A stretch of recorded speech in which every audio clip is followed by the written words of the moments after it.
In today's Insight, we're focusing on the increasingly prominent role of Western fighters in terrorist groups like the Islamic State. It appears a British man is talking in the beheading video of American journalist James Foley. Terrorism experts say Westerners are gravitating to these groups, partly because of successes by insurgents on the battlefield. CCTV's Hendrik Sybrandy reports from the U.S. state of Colorado. How can you say this is suicide? There's nothing to suicide. These were some of Moner Mohammed Abu Salah's last words before the U.S. citizen drove a truck packed with explosives into a Syrian restaurant. 19-year-old Shannon Conley of Colorado was arrested at Denver's airport for allegedly trying to provide help to IS.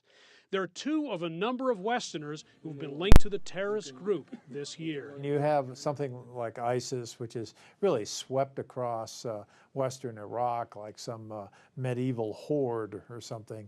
So this is exciting to some people. And very worrying to terrorism experts who now say hundreds of fighters from Europe, North America, and Australia have entered Syria since the war began there.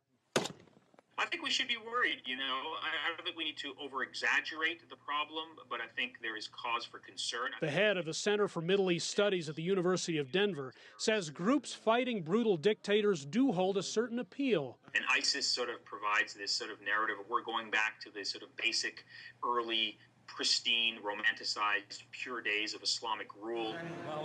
That attracts some young people who are looking for a cause, have a void in their lives. And it's making people feel isolated and segregated and feeling like they want to turn to something different, better, and whatnot. And it's possible these groups are starting to exploit that. Of course, a big danger to Western countries is these terrorist group recruits returning to their homelands with the skills they've picked up overseas. And being able to recruit others and sort of embedding themselves in some kind of network. Former U.S. Ambassador to Iraq Christopher Hill says while that's a concern, the arrest of terrorist suspects is reassuring. I have a lot of confidence in our security services in this country. I think they do a lot to keep us safe.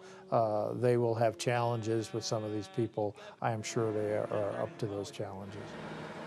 Yet another reason, he says, to be vigilant in this post-9/11 world. Hendrik Sybrandy, CCTV, Denver.